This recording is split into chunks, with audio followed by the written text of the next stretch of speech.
let's talk more about it now. I've got lots of MPs to talk to. Very esteemed company, Mike Gates from the Labour Party, who voted against the bill tonight, rebelled, if we like. Tim Farron, the Liberal Democrat leader. We've also got Barry Gardiner, the Labour Shadow Trade Secretary, and Kwasi Kwarteng, the Conservative MP. Thank you so much for being with us. First of all, Mike Gates, why did you vote against your party's three-line whip against Jeremy Corbyn and vote against the bill? Because I'm voting in what I regard as the national interest and the interests of my constituents. This decision today puts us on an escalator which we won't be able to get off for an automatic leaving of the European Union in 2 years' time, whether or not we get an agreement. And frankly, the government didn't accept any of the amendments which would have given Parliament a greater say and given us questions to deal with relating to common foreign and security policy, Euratom, the rights of EU nationals in this country. None of those amendments were accepted. The British people put us on that escalator. The British people voted to leave the European Union. They didn't vote to leave the customs union or the single market or to make our people poorer. And frankly, the decision we've taken today risks an economic and political disaster for our future. We're just hearing Diane Abbott voted for the bill, actually. There was a lot of speculation about which way she might vote. Well, that's irrelevant. The important thing is the decision. I'm not interested in personalities. This is about whether you believe that this is the right decision for our country, and I don't. Tim Farron from the Liberal Democrats, you voted against the bill. Of course. I mean, my view is that tonight Parliament has voted for a stitch-up. The reality is that the British people gave permission, indeed instruction, for the government to negotiate Brexit. It did not give Theresa May the right to make a very, very arbitrary choice to go for exiting the single market, exiting the customs union, and to rip us out of the heart of Europe. And it seems to me that if you don't give the British people the right to have the say at the end, what you've basically done is allow there to be a stitch-up in the 21st century equivalent of smoke-filled rooms that will be imposed on the British people. My prediction is that perhaps 80% of the British people will be dissatisfied with what gets imposed upon them. That's why we believe there should be a referendum at the end to let the people decide.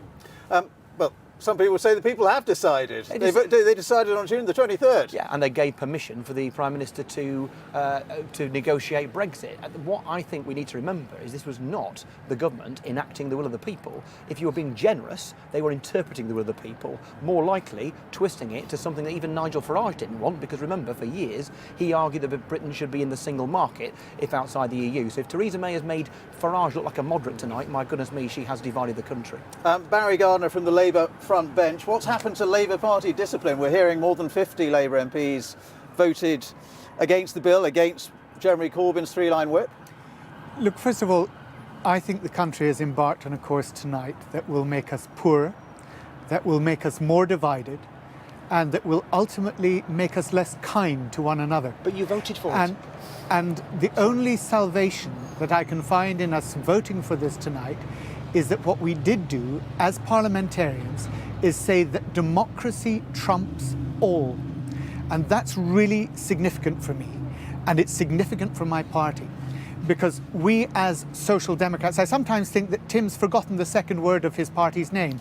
They call themselves Liberal Democrats, Democracy but they doesn't mean giving up, they have Barry. refused. And we won't give up. But you did The tonight. battle starts now in every piece of the hundreds of pieces of legislation that the government will have to bring before Parliament to carry out its deregulatory agenda, and we will oppose them every step of the way. But I regret that we've had this way in which the government has railroaded through. They've accepted no amendments, no matter how sensible, no matter how much they conformed with what the Prime Minister herself had promised in a speech.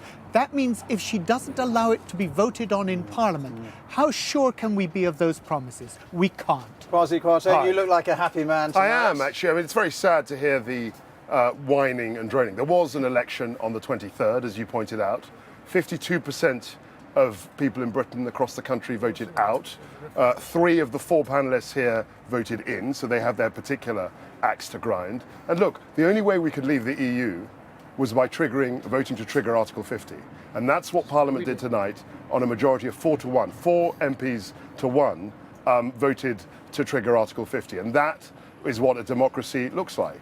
There are often results, as Barry appreciates, that he doesn't agree with. But if a majority of people, when asked in the referendum, voted to leave the EU, and the only way you can do that is by triggering Article 50. It was very much Parliament's responsibility to vote for the triggering of Article 50, as it did tonight. We had lots of votes. We had about 10 or 9 or 10 votes. There was lots of debate, and I'm afraid to people who wanted to make amendments, those amendments were rejected because it was clearly the case that the amendments were made in many instances, not all, to frustrate the process. That was the feeling. Not at all. I think so. Those amendments were made to make sure that Parliament had a reasonable say in the whole of the rest of this process, to make sure the government was guided and was responsible to scrutiny of parliamentarians and to the wishes of the British people as they continued to be. I agree with you and entirely. you rejected all of those amendments. But Barry, it didn't stop you voting for them in the end. In the end, this was a historic night. It's not as far as I'm concerned, this is not the end of the battle. We will continue to fight for the British people to have their right to have a say at the end. We will continue to fight for those strong internationalist values. But it's a losing battle you're fighting. Surely. Look, But you've given up on democracy. In a democracy, you respect the result, but you keep on fighting. Absolutely. And tonight, what we've seen, 4 out of every 5 MPs have done something. They will be ashamed to look their children in the Mike eye. Gapes, would you like the Lords to block this bill? I don't think the Lords can block it.